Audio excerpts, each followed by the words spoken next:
하나님 말씀은 레위기 26장입니다. 26장 3절부터 13절 있는 말씀은 우리 다 같이 함께 합독을 합니다. 우리 화면을 보고 우리 함께 합니다. 너희가 다 같이 합니다. 너희가 나의 규례와 계명을 준행하면 내가 너희에게 첫 따라기를 주리니 땅은 그 산물을 내고 밭의 나무는 열매를 맺으리라. 너희의 타작은 포도 딸 때까지 미치며 너희의 포도 따는 것은 파종할 때까지 미치리니 너희가 음식을 배불리 먹고 너희의 땅에 안전하게 거주하라. 내가 그 땅에 평화를 줄 것인즉 너희가 누울 때 너희를 두렵게 할 자가 없을 것이며 내가 사나운 짐승을 그 땅에서 제할 것이요 칼이 너희의 땅에 두루 행하지 아니할 것이며 너희의 원수들을 쫓으리니 그들이 너희 앞에서 칼에 엎드러질 것이라.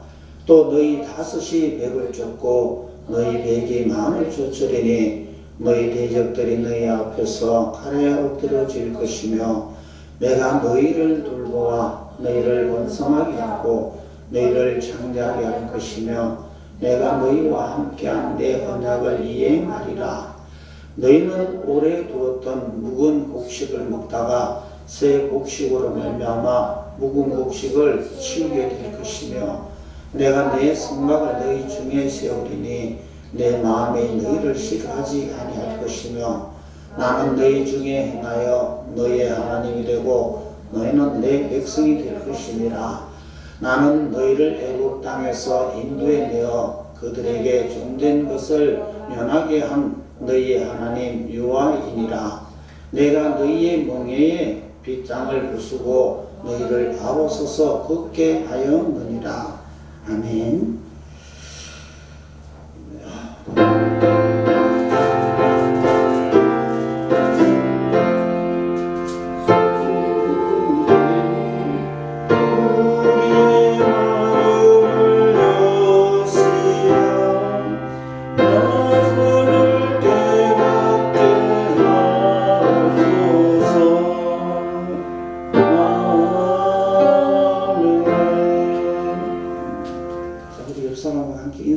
사랑합니다.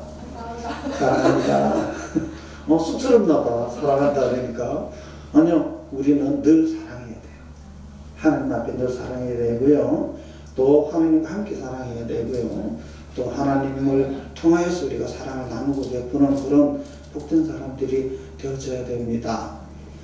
제가 우리 윤석동 목사님하고 우리 안정수 목사님하고 여기 예배를 드려달라고 해서 지난주에는 저번에도 한번 외국 갔다 왔죠.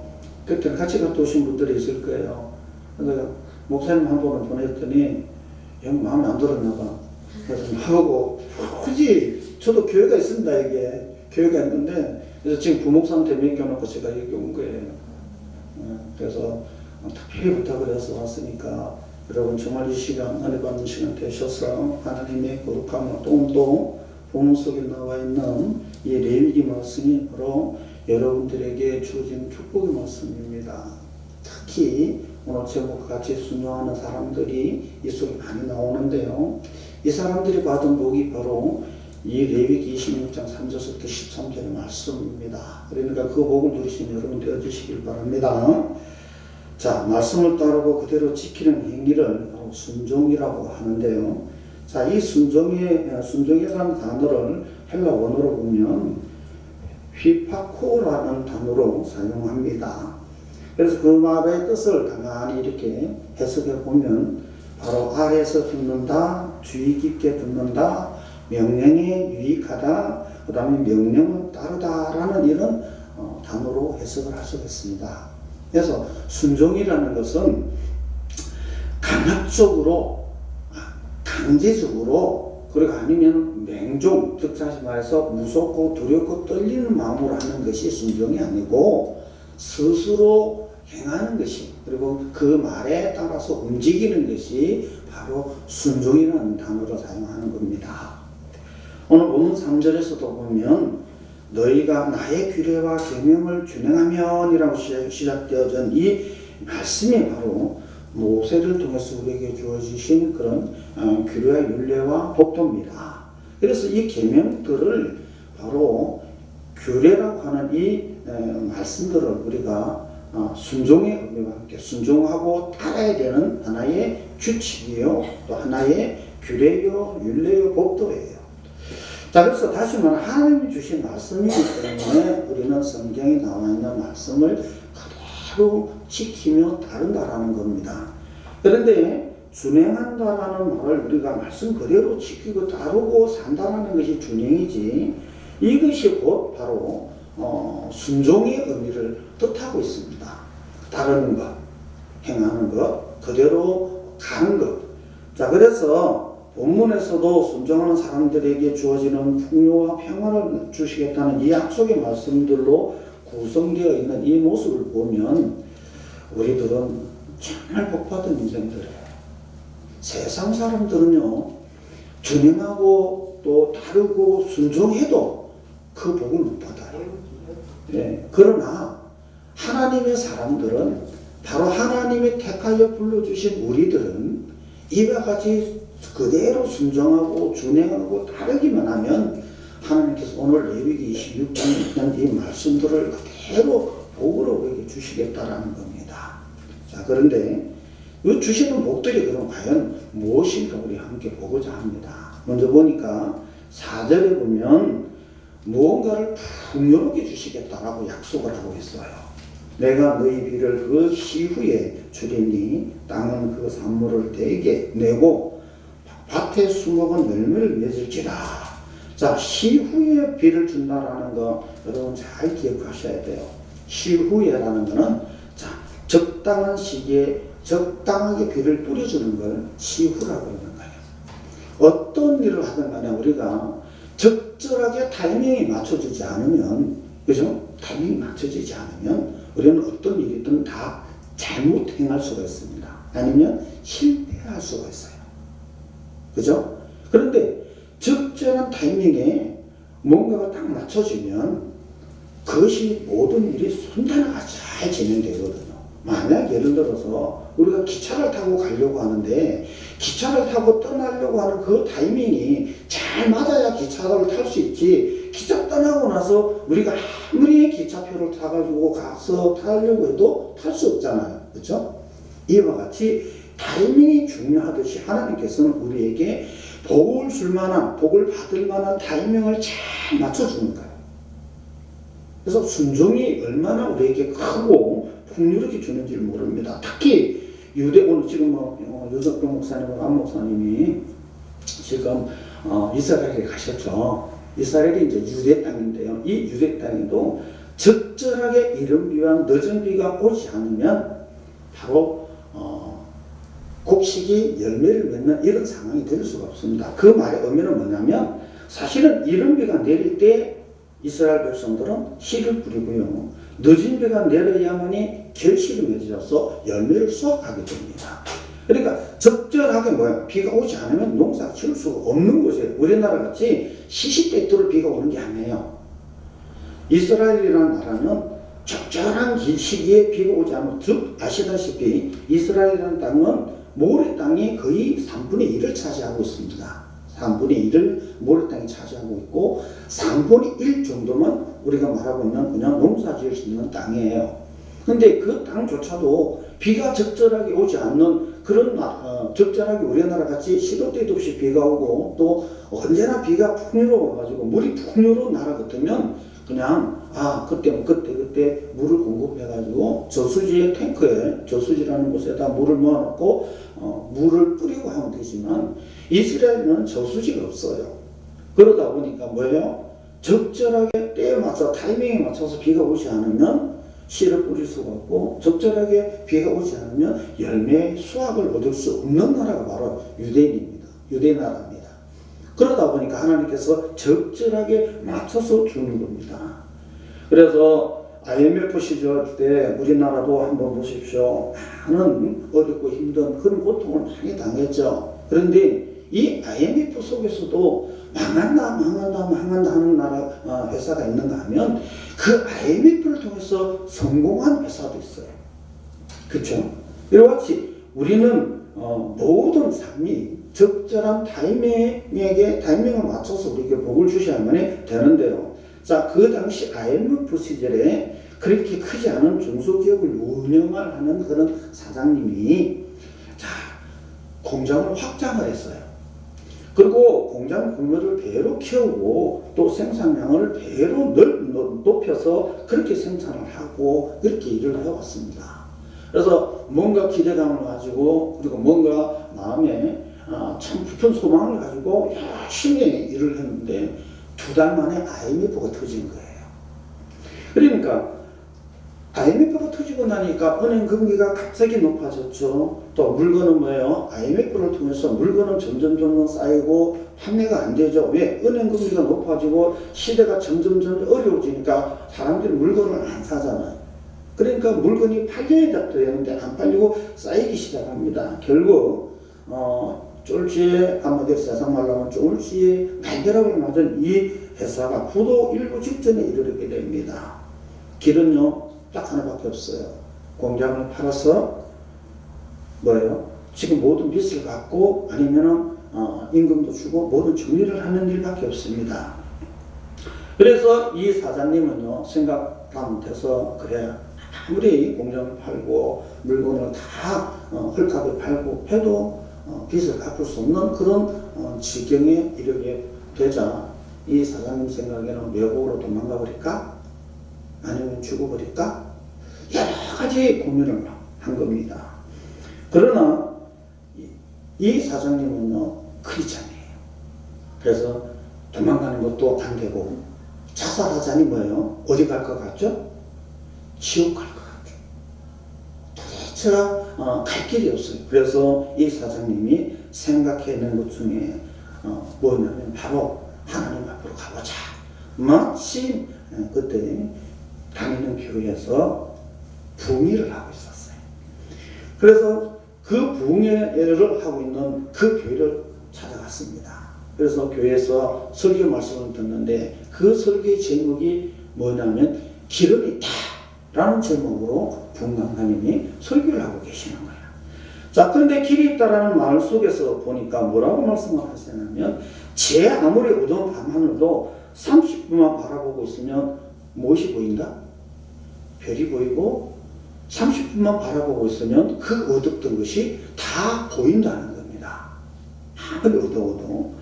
그리고 또 하나는 파도는 바다 위에 있는 것이지 바다 깊은 곳에 있는 것이 아니라는 겁니다. 그러면 쉽게 말하면 파도는 위에 있으면 파도가 치지 그 아래쪽에서는 파도가 없다는 거예요.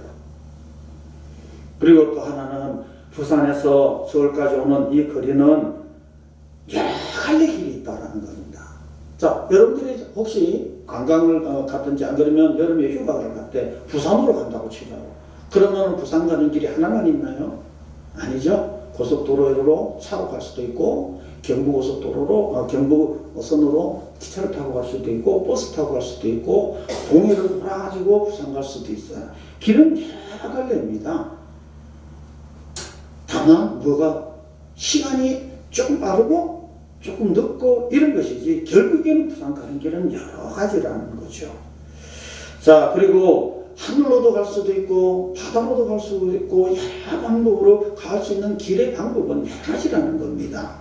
이 말씀을 하시면서 뭐라고 말씀을 하나님께서도 이와 같은 길을 만들어 놓고 있기 때문에 우리는 좌절할 필요가 없다. 좌절할 이유가 없다. 이렇게 이제 부흥하나님이 오로지 하나님께만 길이 있음에 대한 설교를 하셨어요. 자, 희망할 자유와 절망할 자유는요, 누구든지에게 다 있다. 누구든지 희망도 할 수 있고 절망도 할 수 있는 이 두 가지 선택은 본인에게 있다. 본인이 어느 것을 선택하느냐에 따라서 절망도 하고 어느 걸 선택하느냐에 따라서 실망도 할 수 있다. 라고 그렇게 또 말씀을 하는 겁니다. 자, 실망을 하게 되면 실패하고요. 소망을 가지고 뭔가 우리에게 이겨 나가야겠다라는 생각을 가지고 있으면 성공할 수 있다라는 그런 두 가지 마인드를 이 목사님이 해주고 있었던 겁니다. 자, 이 사장님은요, 이것을 듣고는 펑펑 웁니다. 오늘의 이 설교는 누구의 설교? 본인 설계를.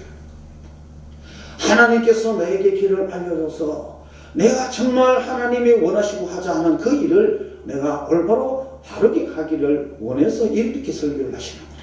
지금 뭐 하려고 했죠? 자살하려고 했습니다. 또 외국으로 도망가려고 했어요. 각종 여러 가지 생각으로 정말 자기 인생을 포기하고 싶은 삶을 살려고 했던 이 사장님이요, 생각을 달리했어요. 무엇을 찾았어요? 희망을 발견한 거죠. 그는요, 월요일부터 새벽기도 시작하고요, 덮어놓았던 성경책 보기 시작했습니다. 그리고는요, 그는요, 하나님 앞에 철저하게 매어 달렸어요. 언제? 새벽에. 혹시 새벽 예배 하세요? 하세요? 네. 하셔야 돼요. 새벽 예배를 하시면 좋은 일이요, 있는 것 중에 제가 알려드릴게요. 새벽 예배하면 첫째로 건강해집니다. 두 번째로 또 뭐가 있는 줄 아세요? 하나님으로부터 축복받는 최우선순위가 바로 새벽 예배예요. 새벽 예배를 새벽에 여는 사람이요, 복을 가장 먼저 받습니다. 아시겠어요? 그래서 이 사장님도 열심히 새벽 예배하고 덮어놨던 성경 말씀 보고 하나님께 열심히 기도했더니, 자, 바이어가 찾아오기 시작하고요, 물건들이 발견하기 시작합니다. 그래서 그 위기를 넘겼다고 합니다. 그래서 이 집사님이 뭐라고 말씀하냐면, 그날 그 설교는 저를 위한 쪽집게 설교였다라고 말을 하는 거예요. 자, 적절하게 뭐예요? 타이밍이 맞았죠. 그죠? 그 집사님이 좌절할 때 그 교회 가서 그 부흥 강사님의 그 설교를 듣는 것이 타이밍이 맞은 거예요. 이게 바로 뭐예요? 시후예요.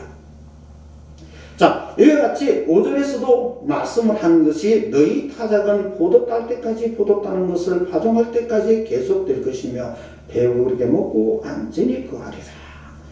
자, 유대 나라는요, 3월에 타작하고요, 7월에 포도 수확을 합니다. 타작이라는 걸 아시죠? 그죠? 쉽게 말해 탈곡을 하는 거예요. 쉽게 말해 타작하면 벼를 수확하는 날이에요. 3월에. 우리나라는 언제? 10월이요. 9월, 10월에 보통 곡식 타작을 합니다. 그게 뭐냐면 곡식 수확을 거둔다 이 말이에요. 벼농사를. 그런데 유대인은 3월에 이제 곡식을 거둬서 타작을 해요. 또 포도나무를 심어서 포도 수확을 거두는 데가 7월입니다. 자, 이 말의 의미는 3월에 곡식을 걷고 7월에 포도 열매를 따는 거예요. 하나님의 오늘 말씀이 바로 이렇게 이와 같이 풍년이 될 수 있도록 만들어 주신다라고 바로 5절에 얘기하는 것이 이 말씀이에요. 자, 봄에는 뭐예요? 봄에는 곡식을 통해서 먹게 되고요, 가을에 가서는 뭐예요? 과일을 먹게 되는 풍요로움 속에서 살 수 있도록 만들어 주신다라는 말씀이 오늘의 이 말씀이에요. 그래서 순종하는 사람들에게는, 말씀대로 규례와 율례법들을 지켜서 하는 사람들에게는 이와 같이 풍요로움을 이룰 수 있도록 만들어 주신다라고 하는 겁니다. 자, 이제 우리는 말씀을 배우고 말씀을 들었으니까 앞으로 어떻게 해야 되겠어요? 순종해야 되겠죠. 그죠? 그래서 순종의 복이 풍요로움에 있다라는 사실을 여러분들 기억하시길 바라고요. 또 여러분들 돈 많이 벌고 싶고 뭔가 열심히 하고 싶고, 여기 보니까 이제 젊은 우리 청년들이 많네요. 젊은 청년들이. 앞으로 미래가 보이죠. 그죠? 자, 미래 소망이 없으면 안 돼요. 젊은 사람들은. 소망이 없으면 안 돼요. 저는 우리 교회에서도 유아 세대 때부터 키운 우리 아이들이 있어요. 이 아이들이 지금 이제 피아노 치고 이제 할 정도로 고등학교, 지금 중학교, 고등학교까지 쭉 올라온 애들이 있는데요. 이 아이들에게 늘 제가 얘기하는 것이 뭐냐면, 자, 장차 미래에 받을 하나님의 복만 생각하고 순종해라. 그래서 우리 아이들은요, 집이 다 서울이에요. 서울. 2시간을 전철을 타고 와야 돼요. 그런데도 주일 한 번도 안 빠집니다. 와요. 그리고 피아노 치는 아이는 더군다나 일찍 와요. 왜?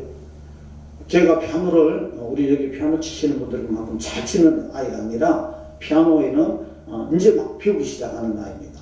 근데 고등학교 들어갔거든요. 그래서 이제 피아노 치는 얘가 잘 모르니까 제가 이제 주보를 만들어 놓고 이러면 그걸 잘 모르니까 믿고 와서 연습을 하는 거예요. 하려고 일찍 와요. 엄마보다 일찍 오고 그리고 이제 동생보다 먼저 와요. 다. 그래서 와서 연습 열심히 합니다. 하나님께서는 이런 아이에게 복을 주실까요? 분명히 복을 주세요. 그래서 제가 그 아이에게 너 미래에 하나님께 내게 줄 복을 생각하면서 열심히 해라. 근데 그 아이도 늘 머릿속에다 생각하고 있는 것이요. 언제부터? 유아 때부터 커왔기 때문에 이 아이가 체험한 것이 엄청 많아요. 하나님으로부터 경험하고 체험한 것들이 너무너무 많아요. 그러니까 하나님께서는 말씀대로 지키기만 하면 복을 주신다는 사실을요, 너무너무 많이 체험하고 자라온 아이이기 때문에 그 말씀 그대로 믿고 가는 거예요. 조그만할 때 걔가요, 조그만할 때 아프면 병원 가야 되죠. 병원 안 가요. 저한테 찾아옵니다. 그리고 목사님 머리 열나요. 그리고는 뭐라 그런지 아세요? 기도해 주세요. 조그만할 때부터 그랬어요. 그래서 걔는 조그만할 때 기도 한수 받고 기도 받으면 열이 내리고 나은 그런 체험들을 많이 했던 아입니다. 그래서 병원에 안 가요. 먼저 저한테 찾아와서 안수받고 하나님께 기도받고 안수받고 낫고 가서 또 병원에 갑니다. 여러분 아셔야 될 게 안수만 받는다고 다 되는 것이 아니라 내가 해야 할 일을 해야 돼. 다른 사람보다 훨씬 빨리 고통 덜 받는다는 말이에요. 감기 걸리면 길게 가죠. 우리 아이들은 감기 걸리면 이틀 이상 안 갑니다. 그냥 머리에 안수받고요. 하나님께 기도받고 걔들은 금방금방 빨리빨리 나아요. 이와 같이 하나님께서는 모든 삶을 이와 같이 풍요롭게 해주시겠다라고 그렇게 말씀을 하고 있고요. 자, 세상 많은 사람들이 권력을 갖고 있다 할지라도 그 권력은요, 금방 무너지고 없어져요. 그렇죠? 아무리 많은 것 갖고 있다고 해서 그들이 평화롭고 그들이 아무리 많은 것 가지고 있다고 해서 그들이 좋은 삶을 사는 것은 아니라는 걸 여러분 아셔야 되고요. 오늘날 많은 사람들이요, 권력 싸움들을 대단히 많이 합니다. 가다못해 초등학교도 권력 싸움이에요. 무슨 싸움? 반장선거. 반장선거를 해가지고 A라는 애와 B라는 애와 C라는 애가 반장선거에 나왔어요. 근데 반장선거에 나와서 요즘 아이들은 반장선거 하게 되면 뭘 하냐면 학원에 가가지고 뭐죠? 이거 스피치 하는 이런 거 배웁니다. 배워가지고 반장선거를 막 해요. 근데 그 뒤에 있는 분들이 또 더 열성입니다. 누구죠? 엄마들이요. 더 열성이에요. 그래서 이제 엄마들이 뒤에서 서포트하면서 이번에 네가 꼭 반장 돼야 돼, 반장 돼야 돼, 반장 돼야 돼 해서 1, 2, 3 아이 어머님들이 옆에서 계속 아이들을 종용을 합니다. 자, 반장 선거 날 반장 선거를 했는데요. A와 B, 1, 2, 3이라고 하는 1은 7표, 2는 13표, 3은 20표를 받았어요. 그래서 결국 3이라는 아이가 반장이 됐습니다. 그랬더니 1, 2 어머니들이 뭐라고 흔들었어요? 야, 네가 뭐가 부족해서 반장이 못해? 조금 더 네가 노력했으면 될 거를 왜 노력 못해? 그리고 권력 싸움에 쉽게 말해서 반장 싸움에 엄마들이 다퉜어요. 왜? 그다음부터 그 좋은 관계를 맺고 있는 엄마들이 쪼개져 버린 거예요. 뭐 때문에? 권력 욕심 때문에. 욕심은요, 하나님이 가장 싫어하는 겁니다. 반장이 누가 되든 간에 뭐예요? 누가 되든 간에 그 반장 선거의 목적은요, 학교를 잘 운영하고 또 아이들과 잘 어울리며 가라고 반장을 세우는 것이지 결코 어떤 권력 싸움 그리고 힘의 원천으로 만들어진 것은 아니라는 겁니다. 우리들에게 주어지신 하나님의 그 풍요롭고 풍성하시면요, 우리가 잘 먹고 잘 살고 뭔가를 우리가 마음껏 세상에서 내 얼굴을 드러내라고 하는 것이 아니라 하나님의 영광을 위해서 우리에게 풍요롭게 주신다는 사실이에요. 우리는요, 하나님 주신 것 가지고 앞으로도 여러분들이 사는 방향을 그쪽으로 포커스를 맞추세요. 하나님 내게 주신 것 가지고 나 혼자 잘 먹고 잘 살고 나 혼자 뭔가를 열심히 하고 아름답게 꾸미고 내 모든 걸 먼저 치장하고 이런 것들을 하라고 하나님 내게 풍요롭게 주신 것이 아니라 하나님의 말씀대로 순종하는 복은 나도 풍요롭지만 내 주위에 있는 사람들도 풍요롭게 하기 위한 하나의 방편으로 준다라고 생각을 하시면 바로 된다라는 겁니다. 레위기 26장 4절에 보면 불순종했던 사람들의 결과를 말해주고 있는데요. 자, 14절 15절을 보니까 내게 충성치 아니하고 명령을 준행치 아니하고 나의 규례를 멸시하고 나의 법도를 싫어하고 나의 모든 계명을 준행치 아니하고 나의 언약을 배반하며 이렇게 말씀하고 있어요. 이런 사람들에게 주어지는 벌이 엄청납니다. 있는 거 다 걷어가신대요. 있는 거 다 뭐예요? 뺏어가신대요. 근데 하나님 내려와서 뺏어가는 것이 아니라 주위에 있는 사람들로 통해서 다 뺏어가게 만든다라는 겁니다. 하나님께서는 우리에게 한번 보십시오. 하나님께서는 이와 같이 순종하는 자에게는 복을 주시지만 불순종하는 자들에게는 바로 이와 같이 하나님의 징계가 따라옴을 여러분 기억하셔야 돼요. 그 징계는요, 여러 가지 방법이 있습니다. 가지고 있는 것 다 없어지게 만든다는 거예요. 없어지게 만들 때 한번 보세요. 돈 많은 사람들이 다 좋은 것 같으죠. 저는요, 병원 신방도 여러 번 다녀보거든요.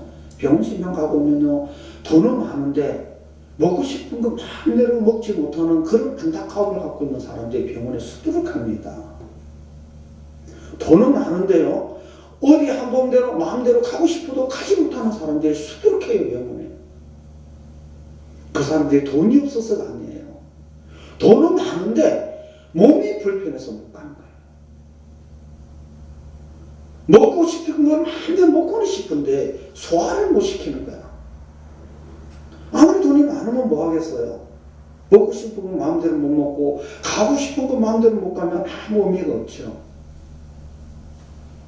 하나님께서는 이와 같이 순종하면 그 상황을 180도로 달라지게 만든다는 겁니다. 자, 성공하게 만들고 풍요롭게 만들고 성취하도록 만든다라는 겁니다. 하나님께서 시편 127편 1절에 솔로몬 왕이 얘기를 합니다. 여호와께서 집을 세우지 아니하시면 세우는 자의 수고가 헛되며 여호와께서 성을 지키지 아니하시면 파수꾼의 경성함이 허사하다. 이렇게 말씀합니다. 하나님께서 지켜주셔야 풍요롭지, 하나님께서 지켜주지 않으시면 풍요롭지 못하다는 얘기예요. 혹시 여러분들 창고에 구멍이 이렇게 나면 그 구멍으로 뭐가 들락날락거려요? 쥐들이 들락날락거려요. 그죠? 자, 아무리 많은 곡식을 갖다가 창고에 넣어놔도 쥐가 들어와서 다 먹어 빼버리고 나면 뭐예요? 쓸모가 없죠. 쓸데가 없죠. 내가 아무리 농사를 열심히 지어서 아무리 곡간을 많이 쌓아놓으면 뭐 하겠어요? 그 곡간 쌓아놔도 쥐들이나 벌레들이 들어와서 다 갉아 먹어버리면 쓸모가 없는 거예요. 왜? 고생은 내가 실컷 하고 엉뚱한 것이 다 소비를 하게 되는 겁니다. 이 말의 의미는 여러분들이 아무리 수고하고 노고하고 힘쓰고 애쓰고 많은 물질을 소유한다 할지라도 아파서 다 써버리고요. 그러면 이상한 사고가 나서 다 써버리고 이상한 일이 벌어져서 다 써버리고 결국에 내 손에 쥐는 것은 아무것도 없도록 만든다는 거예요. 그러니까 하나님께는요, 순종이 최고예요. 그래서 규례와 윤리와 법도를 우리가 열심히 지켜서 하나님께 보여주시면, 자, 월급 200만 원 받는 사람과 80만 원, 70만 원 받는 사람의 차이는 대단하죠. 근데요, 하나님이 지켜주시는 70만 원, 80만 원 받아도요, 저축하면서 삽니다. 요거는 내가 비유입니다. 꼭 70만 원 받아라는 얘기 아니에요. 80만 원 받으라고 얘기하는 거 아닙니다. 제가 경험한 바에 의하면 1000만 원 받는 사람과 200만 원 받고 사는 사람하고 나누게 보니까 200만 원 받는 사람은 저축하면서 사는데 1000만 원 받는 사람은 매달 거들겨 매달. 왜 그런 줄 아세요? 하나님 뜻대로 말씀대로 사는 200만 원 받는 사람은 하나님이 보여주시니까 헛되게 나가는 돈들을 다 막아주는 거예요. 막아주는 거예요. 안 나가게. 근데 1000만 원 받으면 이쪽에서 또 뭐가 있고 저쪽에서 뭐가 있고 사고가 계속 터지는 거예요. 그리고 200만 원, 100만 원, 50만 원 애들이 계속 아파요. 아프니까 어디로 가요? 병원 가요. 아프면 병원 가야죠. 그죠? 병원 가니까 뭐예요? 병명도 몰라. 그런데도 병원에 검사 받아라, 이 검사 받아라, 저 검사 받아라. 계속 검사 받다 보니까 뭐예요? 100만 원이 없어지는 거는 유도거든요. 그러니까 1000만 원씩 받으면 뭐예요? 한 달에? 쓰는 돈이 더 많은데. 솔로몬 왕이요 시편 120시편 하셨던 얘기가 다 그 말씀이에요. 하나님께서 지켜주시면 주위로부터 들어오는 모든 침범하는 것들이 하나님께 딱 보여주시기 때문에 허튼 일들을 안 하도록 헛되게 쓰지 않도록 하나님이 만들어 주신다는 거예요. 이런 복을 누리셔야 돼요. 그죠? 그 다음에 두 번째로 보면 하나님께서는 하나님께 순종하는 자에게 주어지는 복이 6절에 있습니다. 6절에 보니까 내가 그 땅에 평화를 줄 것인저 너희가 누구나 두렵게 할 자가 없을 것이며 내가 사나운 짐승을 그 땅에서 제할 것이요 칼이 너희 땅에 두루 행하지 아니할 것이며 7절에는 너희가 대적을 쫓으리니 라고 그 말씀합니다. 한마디로 말해서 집안에 평화를 이룰 수 있도록 전쟁이 일어나지 않도록 늘 평강 이런 삶을 살도록 만들어 주신다는 거예요. 여러분들이 좋은 옷 입고 있다고 해서 다 좋은 게 아니에요. 온몸에 아름다운 거 치장하는데 좋은 게 아니에요. 도적이 오든지 집안에 맨날 그것 때문에 싸움이 일어나면 좋겠어요? 안 좋잖아요. 그죠? 주님께서 신약시대 때 늘 사람들을 찾아오셔서 물어오는 말씀이 있습니다. 혹시 아세요? 여러분들은? 예수님께서 오셔서 늘 물어보죠. 뭐 하느냐? 뭐 하느냐? 편안하냐? 즉 다시 말해서 우리나라 말로 편안하냐? 이렇게 물어보는 거예요. 자, 편안한다는 말은 뭐냐면 내 마음에 불안, 초조, 걱정, 근심 뭔가 마음에 늘 괴로운 움직임이 없는 그런 괴로움으로 통해서 내가 사는 삶에 늘 머릿속에서 스트레스라고 그러죠. 오늘날 스트레스 받는 일이 있느냐 없느냐 물어보는 거예요. 지금 여러분들은 어떠세요? 스트레스 받는 일 많나요? 우리 젊은 사람들은 스트레스 받는 일 어떻게 학생들 학생들 학생 다 학생이에요. 세서 학교 가서 스트레스 받는 거 많죠. 공부 때문에 스트레스 받고 고등학생? 고등학생? 이제 대학 가려고 이제 하면 이제 스트레스 꼭 받겠네. 수능 때문에 수능 또 내신 성적 때문에 스트레스 엄청 받겠네. 또 집에 가면 또 부모한테 뭐예요? 공부하고 또 엄청 듣겠네. 또 진학에 등 앞으로 대학 갈 거 다 정했어요? 정해놨어요? 빨리 정해요. 목표가 확실하게 있는 사람은요 성공합니다. 목표가 없는 사람은 성공 못해요. 지금부터 저는요 조금 전에 얘기했죠. 우리 지금 고등학교 다니는 아이한테가 늘 너는 앞으로 스튜디오스가 돼야 돼. 무슨 말인지 아시죠? 비행기 타는 스튜디오스가 돼야 돼. 그리고 너는 비행기 타고 외국으로 많이 돌아다니는 그런 일에 할 거야. 그러니까 그게 꿈을 가지고 가. 지금 열심히 공부해요. 외국어도 열심히 공부합니다. 비행기 타려면 외국어 공부해야 되잖아요. 그게 어떤 목적 한 발을 딱 놓고 포커스를 놓고요. 그 목적 한 거를 딱 놓고 가면 성공해요. 자, 그렇게 하다 보니까 주위에 있는 얘기들이요 스트레스 받을 일이 없어요. 목표한 게 있으니까 그 목표를 향해서만 가면 되잖아. 그죠?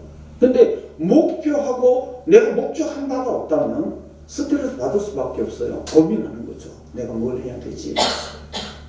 그리고 그 말 하면 주위에서 뭐예요? 계속 옆에서 뭐를 자꾸 하면 얘기하면 스트레스 엄청 받죠. 그뿐만인가요?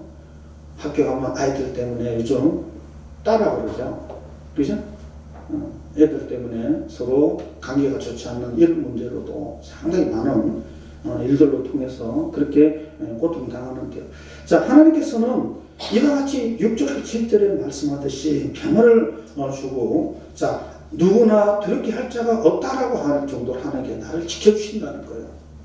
순종하는 사람들에게. 그러니까 편안하자. 그래서 성경에 보니까 하나님께서 우리에게 뭘 주신다? 하나님을 사랑하는 자에게 잠을 주신다 그랬어. 그러니까 누가 잠을 주신다 그러니까 교회에서 꾹꾹 졸고 있어. 졸고 있어. 그래서 어느 목사님 그러셨대요. 하나님 얼마나 사랑하시기에 잠을 줄까? 그런 잠이 아니라 우리는 어디 가서도 편안하게 잠을 잘 수 있는 삶의 모습이 되어져야 돼요. 자는데 불안 초조하면 안 되잖아요. 누가 뭐 어떻게 할까봐, 이럴까봐, 저럴까봐, 이럴까봐 안 되잖아요. 그죠? 그래서 우리는 편안히 평강이 최고예요. 자, 그런 평강을 하나님께서 주시겠다라고 합니다. 한마디로 재난과 전쟁을 없애고 평화를 주신다라는 겁니다. 평화는 여러분 잘 알다시피 전인적인 사건들로 이루어지고 있는데 우리나라도 뭐예요? 평화로워야 돼요. 지금 시끄럽죠? 그렇죠? 시끄러운 거 좀 잠잠해져야 돼요. 자, 그것은 바로 우리들의 삶이 우리들이 잘못 행하고 있음에 대한 얘기라는 사실을 아시고요. 또 사도 요한도 말하기를 영혼이 잘된 같이 범사가 잘되고 강건하게 되기를 원하노라라고 말하고 있습니다. 자, 그러면 우리도 이와 같이 평강을 하나님 주신다는 사실을 기억하셔서 순종으로 통해서 풍요롭고 순종하며 평화를 주시는 하나님의 그 은혜를 누리시는 여러분 되어주시길 바라고요. 또 하나는 바로 하나님께서 약속을 지켜주신다고 말씀을 하고 있습니다. 9절에 보니까 너희와 세운 언약을 이행하여 너희를 번성케 하고 너희를 창대케 할 것이라 그렇게 말씀하고 있습니다. 자, 출애굽 19장 5절에 보니까 세계가 다 내게 속하였나니 너희가 내 말을 듣고 내 언약을 지키면 너희는 열국 중에서 내 소유가 되겠고 너희가 내게 대하여 제사장 나라가 되며 거룩한 백성이 되리라 이렇게 되어 있어요. 거룩한 백성이 되도록 만들어 주신다는 겁니다. 말씀을 따라 사는 자에게, 규율과 율례의 법도를 지키는 자에게. 자, 단서가 분명히 있습니다. 이와 같이 하나님께서는 창대케 하는 복을 주신다고 약속하셨으니 여러분들은 그 복을 누리시는 하나님께 한 사람들이 되어져야 돼요. 창대케 되는 복을 누려야 돼요. 자, 창대케라는 말은요, 뭐예요? 점점 내 지경이 넓어가는 걸 얘기하는 거야. 그러니까 피아노 치시는 분들은 피아노 하나로 끝나면 안 되겠죠. 그죠? 좀 이름 알리고 싶지 않으세요? 내 이름이 많은 사람들로부터 알려지고 뭔가 모르게 많은 사람으로부터 존경받는 그런 이름을 알려지는 사람이 되고 싶지 않으세요? 아브라함 보세요. 아브라함은 하나님 말씀에 순종하며 본토집을 떠났어요. 갈 바를 알지 못하고 이렇게 되어 있습니다. 갈 바를 알지 못한다는 말은 어디로 가라라고 명령을 안 하셨어요. 다만 본토집을 떠나라 하는 그 명령에 순종했더니 그는 믿음의 조상이 되었어요. 믿음의 조상뿐만 아니라 그 후손들이요, 오늘날 전 세계를 다 지배하고 있습니다. 그 후손들이. 이게 바로 참된 복이에요. 내 이름만이 중요한 부분이 아니라 나를 통해서 후손들이 태어난 후손들이 그 멀리 퍼져서 정말 그 이름을 통해서도 많은 일들을 하게 되면 그게 창대예요. 우리는 사는 삶이요, 나 혼자 잘 먹고 잘 사는 걸로 끝난다고 생각하면 그거는 잘못된 생각이에요. 나를 통해서 내 후손들이 퍼져가는 이 후손들이 정말 모든 걸 소유할 수 있는 그런 놀라운 복을 누린다면 그게 더 큰 복이죠. 사람은 뭐를 남겨야 된다? 자, 호랑이는 죽어서 뭘 남긴다? 가죽을 남기고, 사람은 죽어서 뭘 남긴다? 이름을 남겨야 된다 그랬어요. 자, 이름을 남긴다라는 말이 뭐예요? 내 후손들이 멀리 퍼져서 정말 아주 많은 일들을 할 수 있는 그런 그러니까 성경에 보면 아브라함의 하나님, 이삭의 하나님, 야곱의 하나님 그러죠. 그죠? 지금까지도 성경이 2000년이 넘는 동안 성경이 우리에게 전해졌을 때도 이 아브라함의 이름은요, 뭐예요? 퍼져가고 있어요. 전 세계에서 아브라함 모르는 사람이 없어요. 그러니까 오죽했으면 사람들이 이름을 아브라함이라 지었을까? 지금도 그래요. 일부 사람들은 이름을 아브라함이라 지어요. 번성이라는 말은요, 이와 같이 놀랍도록 하나님께서 이루어준다라고 말씀하고 있고, 또 번식률이 강한 식물은요, 딸기나 감자나 고구마 이런 식물들이 참 많은 열매를 맺으십니다. 하나만 딱 맺는 게 아니죠. 딸기도 많은 열매를 맺고, 그 다음에 감자도 땅속에서 많은 열매를 맺고, 그 다음에 고구마도 많은 열매가 맺는데요. 자, 이 뿌리 식물들은요, 그 뿌리들이 뻗어나가는데 땅속에 엄청나게 뻗어나갑니다. 혹시 우리 할머니 건사님이세요? 예? 건사님? 예, 건사님. 혹시 그 똥단지 아세요? 똥단지? 뚝단지라는 식물 아세요? 돼지감자. 돼지감자 이름이 뚝단지예요. 왜 뚝단지냐고 저도 물어봤어요. 왜 뚝단지냐 그랬더니, 자, 돼지감자는 여기 한 군데다 딱 심어진 줄기가 심어진 그 땅 속에 보통 열매들이 있거든요. 그죠?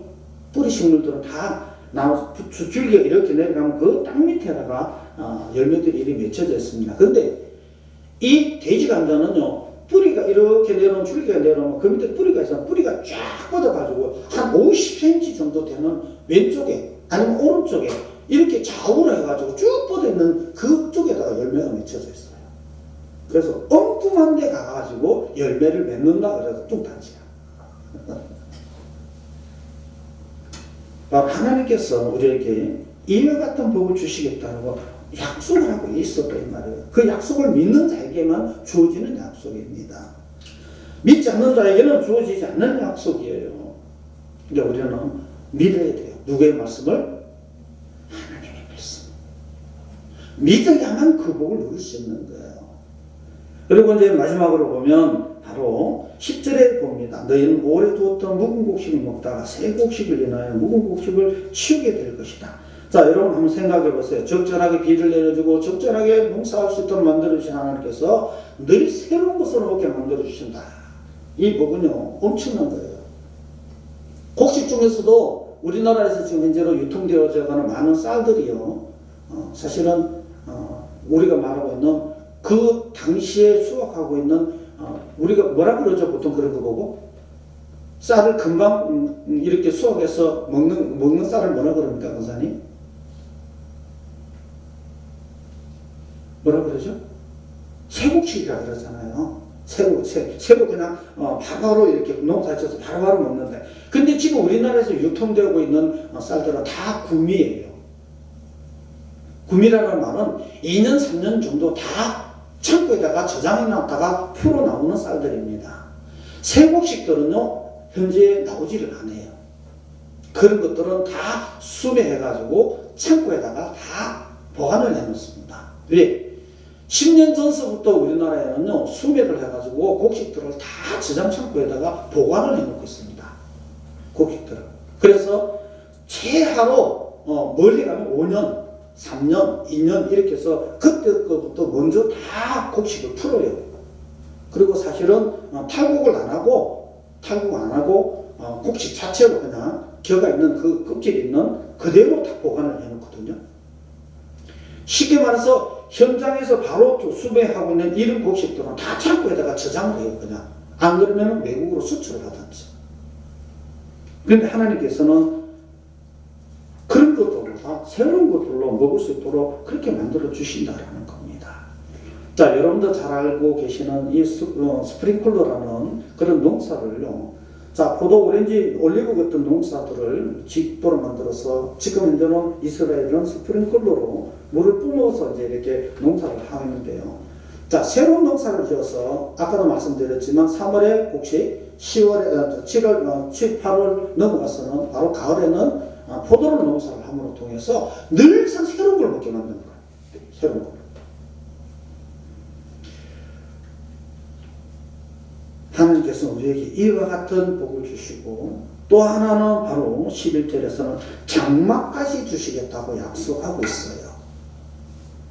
새로운 곡식으로 우리를 배를 채우게 만들어 주시고, 옛날 것은 버리게 만들 정도로, 자, 지금 새로운 것 먹고 옛날 거는 버리게 만들 정도로 풍요롭게 우리에게 복을 주시고, 그 속에서 또 장막이라는 거, 우리나라는 뭐 장막에 대한 것들은 크게 걱정을 안 해요. 왜? 워낙 집들이 많으니까. 근데요, 이스라엘이라는 나라는 장막이 그렇게 많지 않아요. 왜? 아까 말씀드렸죠. 3분의 1이 옥토고 3분의 2는 사람이 살 수 없는 모래 땅입니다. 사막이에요. 햇빛이 내리쬐서 전혀 사람이 살 수 없는 곳이기 때문에요. 물이 없어요. 그렇기 때문에 그들이 지어놓은 장막은요, 사람들이 살 수 있는 그는 조금 옥토, 풀이 나고 나무가 있는 그런 곳에다가 집을 짓고 사는데요. 이 장막이 없으면 뭐예요? 하늘로부터 내리쬐는 햇빛 때문에 머리가 벗겨져. 자, 성경의 출애굽에 구름기둥, 불기둥 이렇게 되어 있죠. 왜 구름기둥이라고 한 줄 아세요? 갔다 오시면, 우리 이제 유목사님 갔다 오시면 직접 체험해 보셔서 아마 얘기하실 거예요. 이스라엘에는 자, 머리에 손만 이렇게 올려놓고 그늘 수 있어요. 이렇게. 엄청 시원해요. 시원할 정도가 말도 못해요. 그런데 이걸 딱 벗기면 얼굴에 새카맣게 탑니다. 그래서 중동지방 사람들 얼굴에 다 새카만 거예요. 그리고 왜 하늘에서 내려오는 이 자외선이 무려 온도가 거의 40도입니다. 40도. 우리나라는 40도는 어때요? 또 죽는다 그래요. 그런데 중동지방에는 40도가 오르락내리락 해도 또 죽지 않는 이유 중에 하나는 밑에서 올라오는 지열이 없어. 땅에서 올라오는 열이 없어요. 위에서 내리쬐는 열만 있어요. 그러니까 장막을 딱 켜놓으면 그 안에 들어가면 어떻게 되겠어요? 시원하죠. 덥지를 않아요. 그리고 또한 또 낮에는 그렇게 3, 40도 오르락내리락 하는데요. 밤에 되면 엄청 춥습니다. 보통 영하 2도, 3도, 아주 한겨울에는 영하 20도까지 내려가요. 밤에는. 그러니까 장막이 있어야 되겠어요? 없어야 되겠어요? 비바람을 피할 수 있는, 그리고 그 추위를 피할 수 있는 장막이 꼭 필요한 것이 이 유대 땅입니다. 뭐 우리나라도 사시사철에 겨울이 있어서 장막 없으면 안 되겠죠. 똑같습니다. 그렇기 때문에 장막의 중요성을 얘기해주고 있는 것이 바로 그 부분이에요. 그래서 여러분들도 하나님께서 이와 같이 순종하는 자에게 장막이 되어주시겠다라는 겁니다. 내가 내 장막을 너희 중에 세우리니 내 마음이 너희를 싫어하지 아니할 것이며. 그리고 하나님께서 우리를 품어주신다는 거예요. 자, 병아리가 어렵고 힘들고 무섭고 위에서 막 독수리나 아니면 술이나 이런 짐승들이 잡으러 오면 어디로 도망가요? 딱 어미 품속으로 날개 밑으로 숨죠. 바로 우리들이 위험하고 어렵고 힘든 일 당하면 하나님께 우리를 품어주신다는 거예요. 장막이 되어주시겠다라는 겁니다. 위험에서 우리를 보호해주시겠다라는 얘기를 하고 있는 겁니다. 한번 생각해보세요. 아이들이 평소 때 아이들은요, 아이들 키워보신 분들은 알지만 어린애기들이 이모 손에 가도 울고요, 삼촌 손에 가도 울고요, 자, 할아버지 할머니 손에 가도 우는 아이들이 있죠. 근데 이 아이가 멈출 수 있는, 울음을 멈출 수 있는 방법이 딱 하나 있어요. 뭐죠? 네? 뭐라고? 오케이, 맞았어. 엄마가 오면요, 이 아이는 울음을 딱 멈춰요. 엄마가 울음 멈추는 최고 특효약이야. 바로 우리 삶의 모든 어렵고 힘든 문제의 특효약을 하나님이시라는 거예요. 여기서 그 얘기를 하고 있는 겁니다. 하나님 말씀에 순종하여 복받은 사람들이 얼마나 많은지 몰라요, 성경에. 자, 보니까 에녹도 있고요, 노아도 있고요, 아브람, 이삭, 모세, 사무엘, 다윗. 하여튼 성경 속에 보면 하나님 말씀에 순종해서 복받은 사람들이 무지무지 많습니다. 그런데 또 반면에 하나님 말씀을 불순종해서 하나님으로부터 저주받은 사람들이 너무너무 많습니다. 그 중에 하나가 아담도 하나님 말씀에 순종하지 못해서 뭐예요? 에덴 동산에 쫓겨났잖아. 그 좋은 땅에서 우리가 아마 아담과 하와가 에덴 동산에서 계속 살았다면 우리도 계속 에덴 동산에 살았을 거예요. 근데 아담이 쫓겨나는 바람에 우리도 여기도 쫓겨나서 세상에 사는 거예요. 가인도 보세요. 고라나 사울이나 아나니아나 많은 불순종했던 사람들은 다 죽음을 맞이하고 또 고통 속에 어려움 속에 힘듦 속에 살았던 걸 볼 수가 있어요. 자, 내가 어느 편에 속하는가 한번 좀 생각해 보시길 바라요. 순종해서 복받을 것인지 불순종해서 하나님으로부터 저주받을 것인지 이 두 개를 여러분들이 딱 판단해서 어느 길로 갈 것인지는 여러분의 손에 달렸어. 여러분의 마음에 달렸어. 순종할 것인지 불순종할 것인지. 그건 하나님께서 감건적으로는 순종에 불순종에 이렇게 막 우리에게 밀어붙이지 않으세요. 선택은 누구의 손? 누구의 선택? 내가 선택하는 거예요. 순종해서 복받을 것인지 불순종해서 뭐 할 것? 하나님으로부터 버림받을 것인지를 우리가 선택해야 돼요. 그 선택에 여러분들이 올바른 선택하는 사람들이 되어지길 바랍니다. 순종하고 복받을 것인지 불순종하고 저주받을 것인지 순종하고 잘 살 것인지 불순종하고 못 살 것인지 순종하고 번성할 것인지 불순종하고 패망할 것인지 또 순종하고 영생을 얻을 것인지 불순종하고 멸망받을 것인지 분명하게 여러분들이 결정하고 결단하고 세상에 나가셔야 돼요. 그래야 삶이 바뀌어집니다. 행동이 바뀌어져요. 그런 삶을 사셔서 여러분들이 하늘로부터 주어지는 많은 오늘 레위기 26장의 이 3절부터 13절의 말씀의 복이 여러분의 삶을 함께하는 귀한 삶이 되어주시기를 간절히 축원의 말씀드립니다. 주의 집의 영광